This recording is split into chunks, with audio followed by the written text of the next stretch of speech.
How you doing, brother? What's I'm going doing on? good. I'm doing good, man. How about you? Happy belated birthday. Thank you. I'm sorry again. I'm very sorry again about Oh, that. I Jesus, dude. apologize. That's not your fault at all. That's the joy of working for the man. Yeah, unfortunately. That's what Hopefully, ne- listen, after I fight in September, I'm gonna have one of those moments on the bike where I'm gonna crash the fuck out and go viral, and I'm gonna fucking look to just get on PFL after that. I already got everything lined up in my head what I'm gonna say. Like I've been plotting on this one for a minute.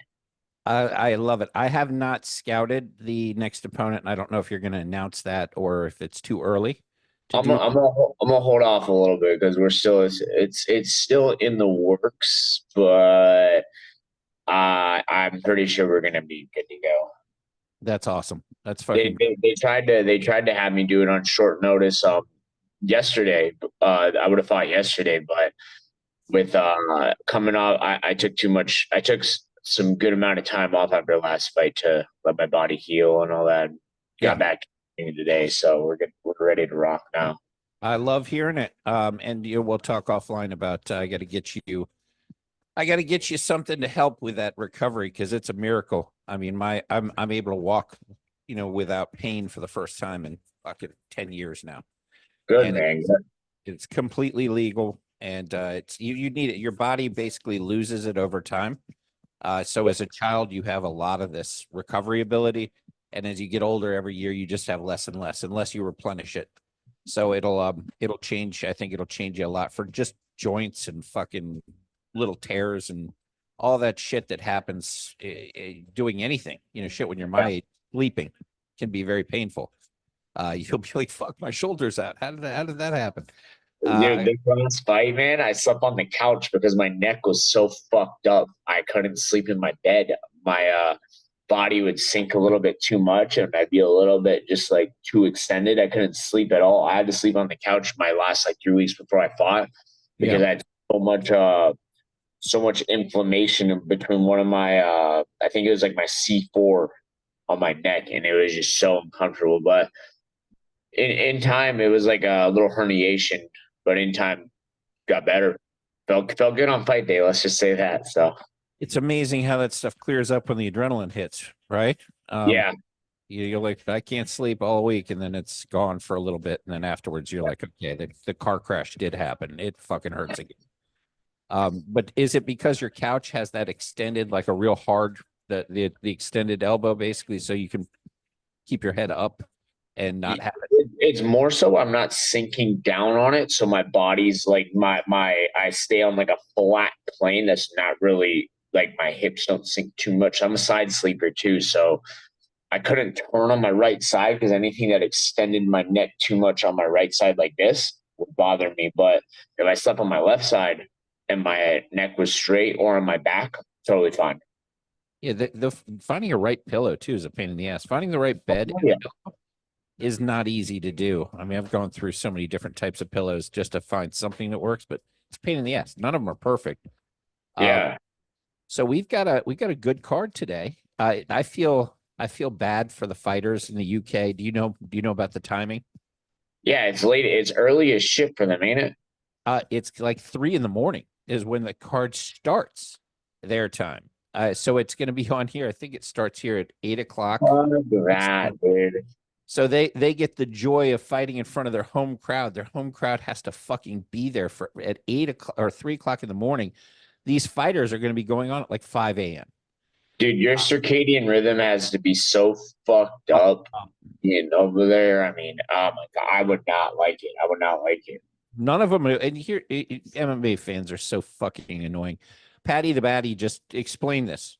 He's like, it's a little fucked up because we got to be fighting at 3 a.m. plus. And fans are like, already making excuses. What a bitch. And I'm going, dude, that's a legitimate. Yeah. He's used to sleeping. He's literally used to being asleep at that time.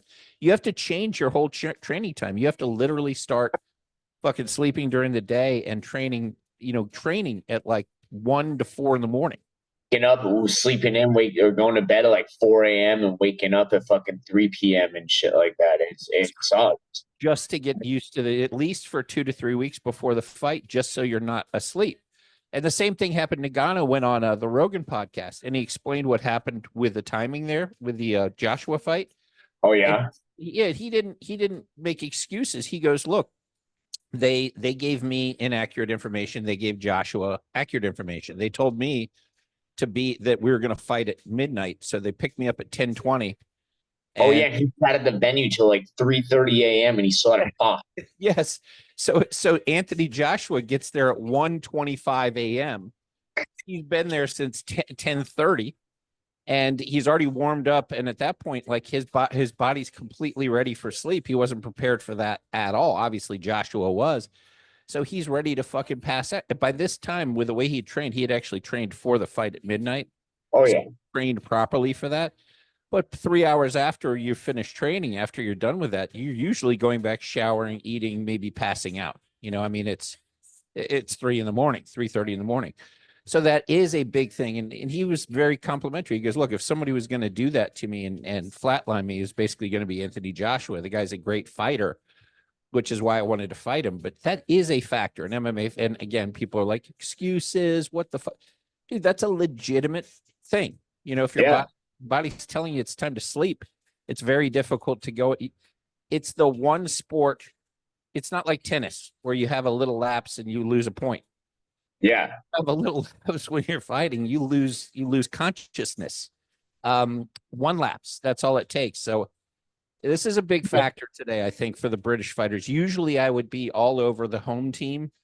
In this case, I don't see the advantage like usual. I think this is going to be a bit our card. But how fucked up are those fans going to be when they? Because the British fans start getting. They're probably drinking already. They're day drinking and shit. When they go to the venue, they're all gonna be fucked up. It's gonna be. I would hate to be in that crowd. I really would hate to be in that crowd. That crowd might be the biggest risk factor crowd. It'll be Oh, like it's gonna be like an Antifa rally at the end of the crowd. It's yeah, because you know what? Especially with that Bilal Muhammad huh? dropping bullshit on them at the press conference yesterday or the ceremonial lands. Bilal was like, the French are gonna lose another one tomorrow. And it's like, dude, you're gonna have a bunch of drunk fans. If Bilal pulls it out, he's gonna go scorched earth on the mic. Like it's just a given. I think it'll be like Khabib Connor level animosity in the stadium after. I'm sure you saw like videos after that fight of people fucking beating each other up and Yeah. leaving the stadium. Like, I really think it'll be close to that, man. Like without a doubt. Did you see the leaked audio that they leaked from the Khabib Connor fight? So it was Yeah. recent where Khabib is like spitting on him at the end of it and shit. Yeah, I didn't realize he was spitting on him and shit. I didn't realize it. Well, it makes sense when you watch it with that and talking shit to him. I knew he was talking shit. The only audio that I'd ever heard was the "Let's talk, let's talk now, motherfucker, You let's want to talk." talk now? You want to Yeah, talk now? Boom. Let's yeah. talk. Let's talk. He's That like, was the only one I ever heard. I hadn't heard the rest of that. That came out like 2 weeks ago, and I was like, man, it took that long for this to surface. yeah, and now Khabib's all of his houses are fucking all of his Yeah, have been repossessed. they repossessed all of his vehicles and shit too. And I don't think he can leave the country right now either. He's like under investigation for something, ain't he? Yeah, that for basically he had a guy that trained with him for a couple of months. So according to him, who knows, it might have been longer. Part Who- of the team. He said a couple of months. That's what he said.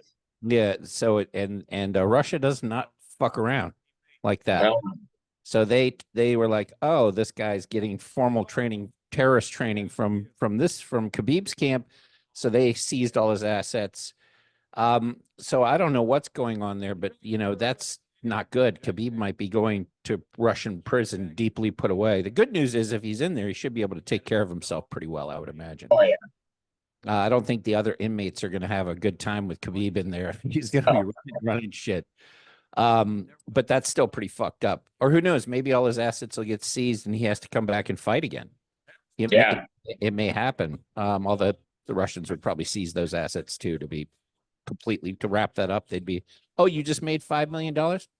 Thank you for the $5 million, Khabib. I'll tell you what, or he's gonna go get a permanent residency in San Jose, California. I'll tell you that right now. That's probably where he'd go live. He'd go live and coach at AKA up by DC. So I guarantee that's what he would do. Yeah, with all the is that a heavy Muslim camp up there? Is that where? That was the team he trained with DC, Luke Rockhold, and all those guys. When they brought him to America, that was the first gym that he started training out of that got him pretty big, and his dad brought him over. Yeah, that's a really great wrestling camp. People don't realize how good Rockhold's jujitsu and wrestling really were.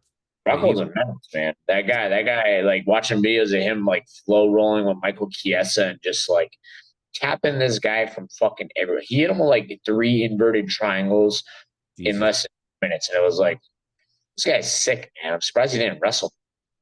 Yeah, I think he's doing. I think Luke's doing some jujitsu competitions now too. He is, yeah. He's actually competing in the Craig Jones Invitational. Yeah, He's competing in that, which will be real interesting because it's $1 million payout for the winner. So yeah, that's. I mean, that thing looks pretty badass. It was weird that he's doing it on the same day as the other organization that does similar events. ADCC, yeah, they're doing that on purpose. They're doing that on purpose. It's a big Yeah, fuck you. It's a big fuck you to the competition, but yeah. They wanted to say like everyone's like, "What about for honor?" And Craig Jones said, "Fuck your honor, dude. We're trying to get these guys paid. Fuck you guys. We don't need to compete over there anymore. We're doing this every year now on the same day they do it." And it was this whole giant fucking.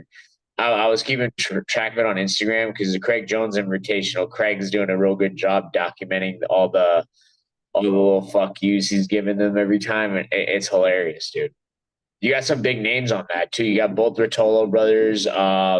Jesus. You got Rockhold. You got Mackenzie Dern's having a super match against Theon Davies and shit like that. It's gonna be pretty sick. Yeah, I want to see that. The Rotolo brothers are fucking ridiculous. And then Craig Jones is actually doing a super fight against Gabby Garcia. So I saw that. She's huge. Yeah, that's not a joke. I think she outweighs him by quite a bit. Like By about 100 pounds. yeah, that's a big dude. Fucking About 100 pounds. he's still gonna just destroy her. I mean, Craig's no joke, man. Craig is no joke. He's a funny motherfucker too. Like he's actually got he doesn't take anything seriously, which is really great. Like if he'd be a fun guy to train with because it'd keep it light. It would never be. He's super smart too, man. He listening to like videos of him break down jujitsu. Super smart, but he's a genius in the sport. Australia needed it. They had no jujitsu there at all, pretty much. I mean, it was pretty devoid of talent. And now all of a sudden you're starting to get some Australian fighters pop up and some decent quality coming out of that continent. Right. And he has a lot to do with it. He's involved with pretty much everybody that's coming out of there. Yeah, every time Alex has fought, he's been in Alex's corner. I mean, he's great and he had a real good plan for the first Makhachev fight. And this is hearing him break down how they were going to fight Makhachev. He said that Islam's very good at taking guys down, and maintaining position. But he's like, we're going to go into a little bit untraditional positions. So we're just going to climb back up, use the cage, climb back up, get our hands and feet to the mat, get our butt high in the air, and slowly work our way back inside. And Islam had such a hard time holding Volk down, and everything he was doing on the cage was like shit that Craig worked. It's like, man, this guy would be a real good MMA grappling coach too. Yeah, and Volk was number one for a little bit there. Couple losses, couple rough losses. So he's got to come back and clear his head. I would have taken some time off, but it'll be interesting to see when he comes back what happens. I'd like to see. I know it's already happened, but I'd like to see if Holloway gets through his next fight, which I don't know if it's locked up or not, but I wouldn't mind seeing Holloway and Volk go at it again. Because that would be the 5th time. Wouldn't it be the 5th time? What is it? That would be the 5th time, right? I think it'd be the 3rd or 4th. Is it the 5th? I think it's definitely the 4th. I know I know the first 2 fights. The first fight, I thought Max won. Second fight, Volk leg kicked the shit out of him. And then third fight wasn't even close. Both beat Bob. Yeah, both beat Bob. Yeah, so today, let's go through today, because today we've got we don't have to go through the whole card, but let's start with a big one. Let's work our way back. The the main event, we started talking about it a little bit with Belil, and he's already talking shit. Everybody already hates Belil Muhammad for some reason. They think he's boring, and Leon Edwards, and I kind of get that, but MMA fans are a little ridiculous sometimes. Muhammad's been beating, handily beating some very fucking good fighters. Oh I, yeah. I'll be honest. I've been betting against him every single time, thinking that this time he's going to get exposed, and the fights aren't even close. So I've been terribly wrong about how good he is. He's much better than he gets credit for, and he looks like he's in great shape for this. I mean, he came in. He looks pretty fucking shredded for this one. He looks like he really put in the work. Um, Leon obviously is one of the best in the business at everything. You know, he's superior, but Muhammad doesn't have anything that looks great. It's not like everything looks great, but everything is really good. It's like a B to B plus across the board. But he's also just very smart. You know, he seems to know how to win. I don't think that this fight's going to end in a finish by either person. No, I think I think just Leon will probably look to. I think Leon's just going to be very cautious and mindful of his space, just mhm, pointing down the whole fight. yeah, Most definitely going to look to fucking get in his face, take him down, get into boxing range. But I don't think. Here's the way I look at it. Leon looks so totally different in the first fight with Kamaru going, and then the second fight. yeah, He's so good at stopping the take, and against Colby too, man. Like Colby couldn't even take this guy down. I don't know if Bilal takes him down. That's the big X factor. I don't think. I think Leon's a big 170er, a lot he's of body to handle, yeah, and me and he's you have talked about this. Like that physicality plays a little bit of a factor, man. Like when Rob Whitaker fought fucking um, Izzy. Dude, he was taking Izzy down, but Izzy was just able to post up a mile away. Rob couldn't get to that wrist, and Izzy started building his base, climb right up. And it's like Leon did the same thing against Kamaru. He did a great job stuffing Colby. One thing that guys don't understand, man, and this is something that I've come to understand is when you got a guy who has underhooks on you up against the cage, you need to really use that whizzer and start displacing their head and turning them off to the side. And then you can start getting your underhook because now you're creating space. You're not chest to chest, using that whizzer to turn them. And if they do have you in like such a body lock, we can't do anything about it. This is gonna sound crazy, but turn your back and fight the hands. Turn your back, put your head to the fence, and fight the hands. And be mindful, obviously, they can hit you there, but I'm telling you, man, like we have the whole system that we go through, and it's crazy because I'm gonna pull up a girl fight. Tracy Cortez and Rose Namajunas. That yeah, fight was excellent. That fight was excellent in terms of stopping the takedowns, stuffing takedowns on the fence. And Leon does it too. Leon does a great job. Leon's got super good takedown defense. That guy trains to keep the fight standing. And if he's, I think he'll win tonight. I think he'll win tonight. I do like Bilal.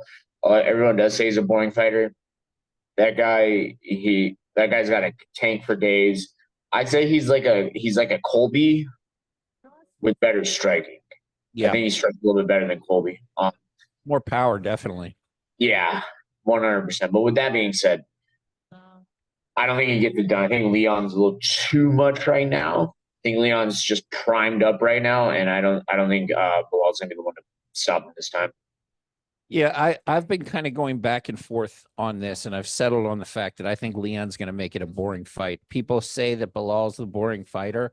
I think Leon's going to go stay in distance, use that length, uh, move a lot, limit Bilal being able to get in close and keep him from far, pepper him with a couple jabs, pepper him with some kicks, and it's just going to be one of those 3-2 fights, 3 rounds to 2, and Yep. it's the crowd's going to be pissed off. I think they may kind of do a little bit of wrestling, a little bit of control, a little bit, not much. I don't think Bilal's going to be able to get him down and hold him down.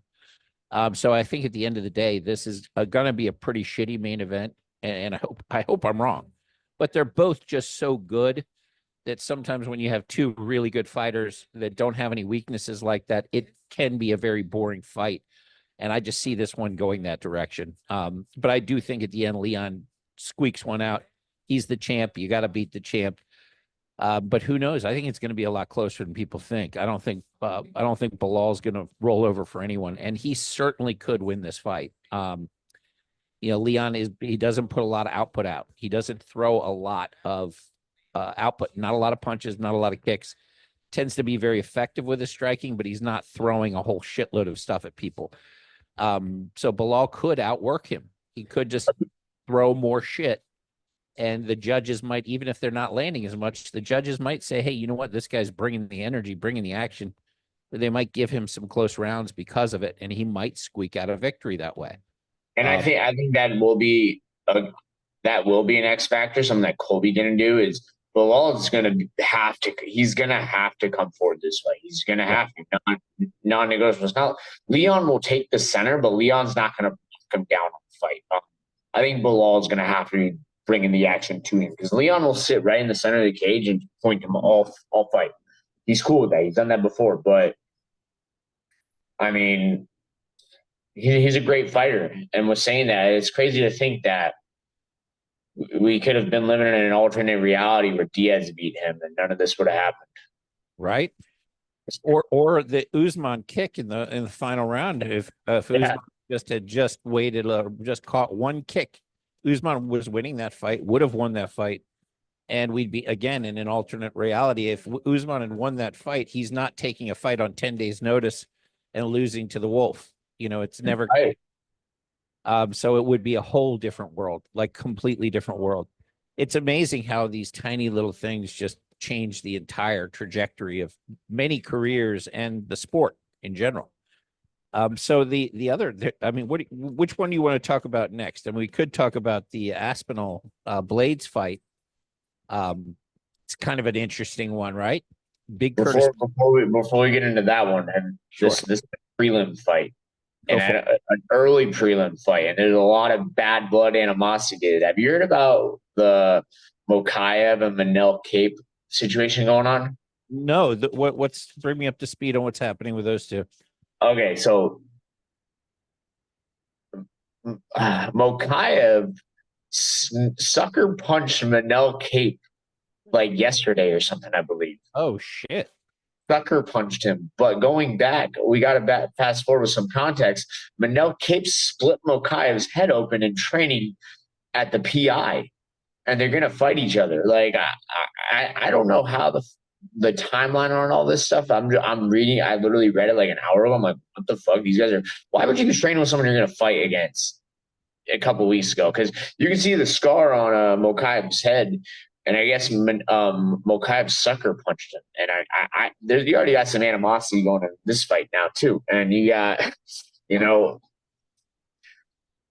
Mokaev's gonna win that fight. Mokaev, dude, this guy fucking is a takedown juggernaut.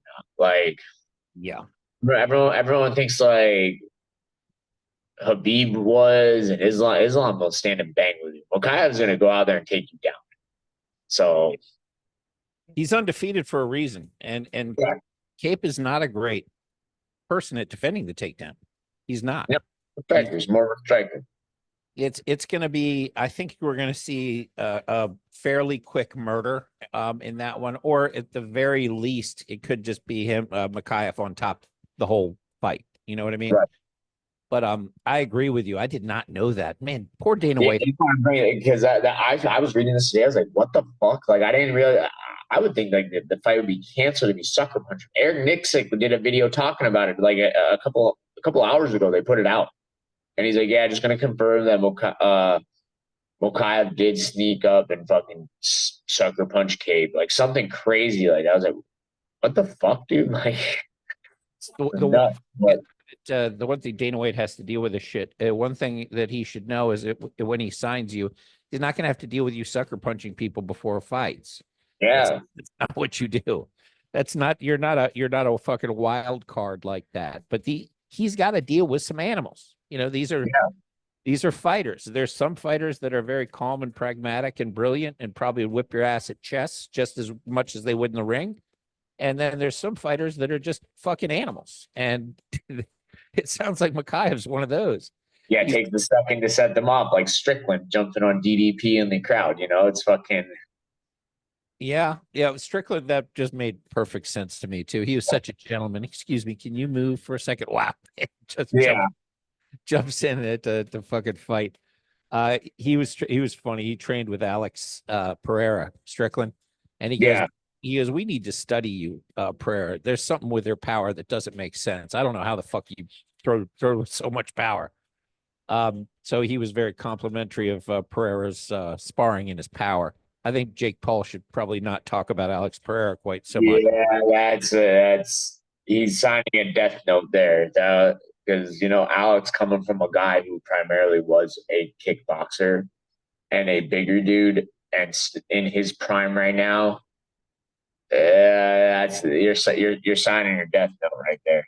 The funny thing about Pereira's career is when he was a kickboxer, they were calling him a boxer. They were like, he's not really a kickboxer. He's a boxer. That's what they were Well, saying you when see how he does. He'll jab and then pull back and then come back with his cross, and then he's. I like how he fights. He's got really good striking. Like he does a lot of good pulls that kind of people don't see and shit. It looks like he's standing straight up, but he's not. Like he's doing these little shoulder movements that little very good subtle. eyes can see. And it's pretty squared up so that he can get those kicks off with no tell. You can't see Oh them yeah, at all. There's no shuffle. There's no tell at all. There's nothing changes in his body. He doesn't dip into it. It's just snapped out with a perfectly even. Uh, if you're a fighter, you don't see it coming, and all of a sudden you're getting whacked by these tree stumps on your chins, and going, oh fuck, where did that come from? This is terrible, and it's because of his stance. He's able to stand kind of squarely a little bit, and I don't know how he does it, but he snaps those things off with a lot of power, and they yeah. don't look powerful. They don't look powerful, but sure as shit are. But yeah, I can't wait to see him fight again. So you But want yeah, to get let's get into the Blades fight because I got you off topic with the Manel Mokaev, but I'm glad you did. That's fantastic. Blades. So Blades is a big, strong animal. Aspinall's clearly the better technical fighter, but Blades has been, the worst technical fighter many times, and he just clubs people to death in the middle of the fucking fight. drop those elbows, man. If there's one thing I think will happen in this fight, Blades' striking, I think, has gotten better. He looked good. He's just coming off of a knockout victory. Stone Cold knocked someone out. His boxing's coming around. He moves good. He moves really good for a heavyweight. And I think he has the best, like, pure wrestling in the division. If he takes you down, you're gonna be stuck there. Aspinall's very athletic. He's got really good footwork. I think he'll be able to evade the takedown. Um, I think he's real bouncy on the balls of his feet. He's gonna stay moving. Blades will probably stalk him around. I do think Blades does take him. I think Blades takes him down and just beats him up. I really, I really do. I think this is a. I think this is a. What's the? I think this is a trap matchup from betting and on paper. And then you can say Blades got like, oh, well, Blades got knocked out by Derek Lewis. Yeah, Derek Lewis was willing to get taken down if he could time the uppercut. Derek Lewis did get taken down trying to time the uppercut.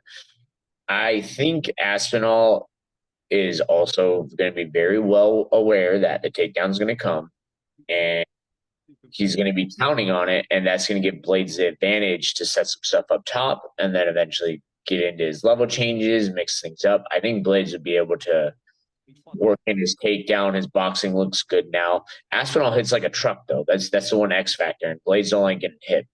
But I think Blades will be able to control the pace and tempo of the fight and get in his face, get the takedown, and it doesn't take much from that guy from top position to finish it. I'll pick Blades this one, and then if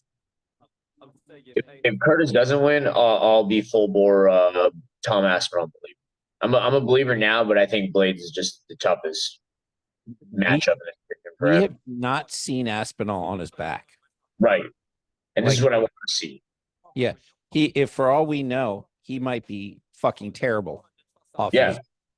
And this is the wrong person to be terrible on the back. I mean, I don't know if you saw the Almeida fight. That's the one with Blades won the last time in the second round. He was getting the shit kicked out of him. And all of a sudden Almeida gets him in, basically kind of gets him in goes for a double leg on the fucking And cage. Curtis sprung on him and fucking cracked him, man. Just started dropping from that position against this, and he's so strong, he just was able to knock him out in a position that really no other fighter knocks people out. Seeing that fight showed like the evolution in Curtis's game, because even when Curtis did get taken, he kind of just chilled, didn't Yeah. let Dalton, didn't take any damage on bottom, and then next round he timed Dalton shot from like a mile away, and Curtis timed the sprawl, and then just punished his ass, and that was a wrap. I mean, he's developed. It's crazy because I feel like the guys, they say you can't teach an old dog new tricks, but I feel like he's still developing as he fights, which is good. That's why I'm a believer. I think he's going to be a lot for Aspinall. Like you said, never seen Aspinall on his back. I heard the guy's got black belt jiu-jitsu. I get that, but man, dude, this is a fight. This is a fight. And these are big dudes dropping big fucking shots. Last night, I watched Anthony Garasso fight this big old All-American wrestler on the Cage Fury card. Eric, this dude was like 6'7", dwarfed him. Wow. And it took Anthony one fucking shot, sat this dude down, stood right over him, cracked him one time, the fight was over. 40 seconds. And it's like, it just takes one for these guys, man. Everyone says like the least talented division. You got two of the most talented guys in the least talented division fighting each other. And I think Aspinall hasn't fought as talented of a guy as Blades. I think everyone, this is the most, people overlook him, and he's probably the most talented guy that he's fought so far. Whereas he's only lost to like top 5 guys. There's two ways this fight can go. One is it stays on his feet and Aspinall flatlines him. Agreed. And that's a very real possibility. And the other way I see it going is Blades takes him down, and we don't know what's going to happen there. We do know that Blades is a beast at that point. It's going to depend on how good Aspinall is on that back, because I think he's going to be on the back for the first. If he doesn't flatline him quickly, he's going to end up on his back for the first time in that fight. And it could go badly for him, or we might say, holy shit, Tom Aspinall is fucking really good jiu-jitsu off of his back too. So that's going to be the X factor. I like Blades for the upset because it's a smart money pick, but I think that Aspinall is a smart enough fighter. You watch Pavlovich flatlining Blades. Almeida was beating him on the feet. Aspinall's light years better than Almeida, and Pavlovich is very long, very large fighter. But Aspinall is at that level or better than both of those guys. And if he can piece him up, if he can stay on his feet, he can put Curtis to sleep. Aspinall's got a tricky power because his last fight, dude, he touched fucking Sergey once and put him down. It's unbelievable. Yeah, it's unbelievable how much power he has. Without a doubt, he can turn his lights out. The guy's interesting. He's got a death touch in his hands, man. He reminds me of what Shane Carwin would have been if he was more talented, technical, and faster. That's a good analogy. It really is. He's got good hands, good boxing. He touches you once, the whole course of the fight's changing. There's another fight on this card that's just such a great stylistic matchup. It's King Green. I apologize, Bobby. Versus Paddy Pimblett. Big step up for Paddy. By far the toughest matchup he's had, especially stylistically. I mean, Bobby's just fast as fuck. Yeah. I don't think there's anybody that would disagree that Bobby has a pretty significant advantage on the feet. 100%. And not that Paddy's bad, but Paddy does hold his chin up, hold his head up. He'll take stands head's on a flagpole. Doesn't no head, nothing. It's out there to be hit. And Bobby's wrestling is very underrated. Strangely enough, he really did have a pretty good college wrestling pedigree, and you wouldn't know it if you'd followed his career because he doesn't use it except for to stay on his feet. But he's an older fighter now. Bobby's 38. Paddy's truly in his prime. I think Paddy's 29. Yeah, he's He's in his prime. That's the prime. The prime for a fighter is between, 28, 34, 35 is what you'd say your real athletic prime is. Um, so this is everything about this says Bobby Green to me. King Green is going to piece Patty up and beat him up. But there's some part of me that thinks that Patty's going to come in prepped. And Patty's not great with takedowns. That's the challenge. He's mostly a tripper. Yep. He doesn't explosively take people down. He's mostly like a press up against you and kind of do a judo trip. Once on the ground, he's actually a pretty damn good jujitsu practitioner. He's got excellent jiu-jitsu. He's most of his wins are by submission, man. He's got a very good guillotine. Yeah.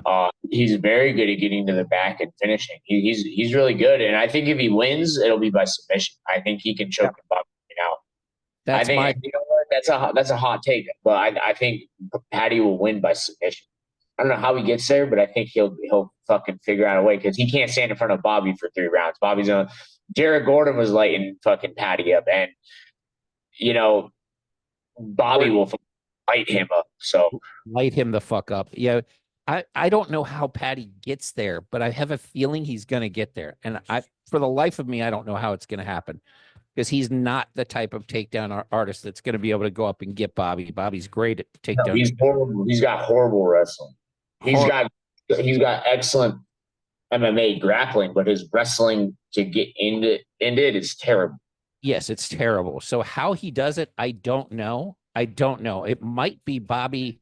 It might be that Bobby hits him and hurts Patty, and Patty's a little wobbly, and Bobby goes in a little too aggressive, and Patty manages to get a favorable position in a scramble. Yeah, I'm confident if they get in a scramble position, Patty will fucking get some sort of reversal, some sort of sweep, and come out on top, man. The guy's very crowd. I've seen some of his not Cage Warriors. Yeah, what's Cage Warriors that he fought for? Some of his matches, man, he really showed off his grappling. The guy's sick. He's sick with doing grappling, like fucking jumping guillotines and shit and hitting them. His guillotine is really good. I was telling my friend yesterday, like, you never ever fucking try to guillotine someone if they're double legging you, unless you are like 1,000%. That's your technique. You can finish it. Otherwise, you're just going to get taken down. You're going to fucking have your arms and you're just going to sit there. And dude, he'll eat a takedown to fucking choke you out. Like he's got a very good guillotine. I think he'll choke Bobby out. I don't see I say this, but I don't see him sitting there and willingly standing and trading with Bobby for 3 rounds because that would just be foolish. In my true, honest opinion, Bobby would win this fight 8 out of 10 times minimum, typically. And for some reason, I think Patty's going to find a way. It's weird. It's just a weird feeling because everything about the foot being on the feet, Bobby should just absolutely demolish him on the feet. But not every fight stays on the feet. And this is a weird fight. I mean, Bobby should make it look easy, but Patty's a weird, freakish little guy. You want to know how I think Bobby wins though? If Bobby comes out, hands at his hips, ready for some type of grappling exchange, and is just firing his jab from his hip, firing his cross from his hip, and he's done that in some fights, man. He'll fucking sit there get that head movement going with both hands down. And I mean, maybe he it baits Patty to come in and fucking flips him. But I think Patty can submit him. It's gonna be I think it's crazy, man, because nothing's really that night and day in a lot of fights anymore. Like the talent is so high level. There's such good coaches nowadays that they fucking prep you for anything. And no one really is like lack. Again, I'm wrong. There are a lot of guys who lack in certain aspects of their game, but usually those holes are filled pretty quickly at the highest level. Patty lacks in his strength, but like I said, he should be smart enough to know I'm not going to stand in front of this guy for 3 fucking rounds. Yeah, the biggest mismatch on this card is obviously Wood and Pineda. Wood should just smoke him pretty easily. But the other one is McCann. McCann fights Brazil, a female fight, but this is really a size mismatch. I mean, McCann is a very large female fighter. She fights at like she'll come in at like 155. I think the most Priscilla's ever weighed is 118 for a fight. That's a big fight. Molly's like 5'4" too. Yeah, she's I'm not a Molly fan, man. She's a can crusher. yeah. I I don't know. I don't know how you. They only have her fight at H2O so they can fucking beat her someone. This is probably the Brazilian fighter's first fight in the UFC. Probably brought her in. Let's get fucking Molly, someone she can be. More people buy. Let's buy fucking tickets because they know Molly's fight. That's all she is. I feel like at this point, she's older. I think she's like 36, man. She's an older female fighter. Like I said, the only time she fights at H2O. She's just a ticket grab at this point. So she'll win. She'll She's win. just They're never. big. It's a They're miss. never. Yeah, they'll never feed her to another fucking what I can't even think of her name. Aaron Aaron they'll never feed her to another Aaron Blanchfield. They'll never fucking do that. They'll You keep having her fight girls at this point. Blanchfield's your girl. You fucking been on. You've been telling me about Blanchfield for a while, and she really is. She's a good female fighter. Yeah, Mandarin exposed her last fight, but I feel like she needed that because you can't just go out there, take girls down with pitiful striking and fucking not. When people know your only offense is to wrap them up and take them down, you got to have some sort of striking behind it. You got to have an equalizer. Even if your striking is not that good, you got to be able to fucking like make them respect that you're gonna hit them. Yeah, yeah, I agree. Any other fights here capturing your interest? It's mostly British fighters. Yeah. Parkin's on there, Patterson's on there. So they're doing the local thing, Loughran. Yeah, I see kind of a potential for an upset with that. I'm sorry, with the Chikadze fight. Giga's got nasty body kicks. I think he can. Arnold Allen fights with his hands a little up. I think Giga timed those liver kicks, but again, another dog fight. Yeah, I wouldn't go heavy on the money there, but he's a pretty big underdog. And yeah, he's like plus 300. Crazy. I don't know why it should be. I mean, he should be a little dog, maybe like plus 150. I'd almost say that fight's a pick 'em. Yeah, plus 125 maybe at the most. But what the fuck are they doing plus 300? That's a bizarre line. Maybe he got injured in training camp and we don't know it, and they know it. Who knows? He's a good striker too, man. The only guy who's really like beat him up is Yair. Other than that, man, like he tunes dudes up. Yair up a lot of. Yeah, exactly. That's not something that you go, oh, what a pussy. He got beat up by Yair. Yair's one of the strangest strikers in the UFC. He just from all these angles. It's going to be a good card. Are you going to be around for it? Or are you working today? I'm about to get ready to go to work here in about a minute or two. Unfortunately, but I should be off since they've disgraced the England's at the Englanders dismay. I get to watch the fights at 10. Hopefully, I'm probably closing tonight though, so I probably will not get home till like 11:30, 12. But we'll see. Well, shit, brother. Let's catch up when you get off. Be safe out there. Thank you for joining, and look forward to the official announcement. I'm going to scout what you sent me in a little bit, and we'll catch up tonight. Yes, sir. I'll be talking to you soon, man. Keep me updated on who's winning and stuff. Will do, brother. Have a good one. All right, bye. You too, bro.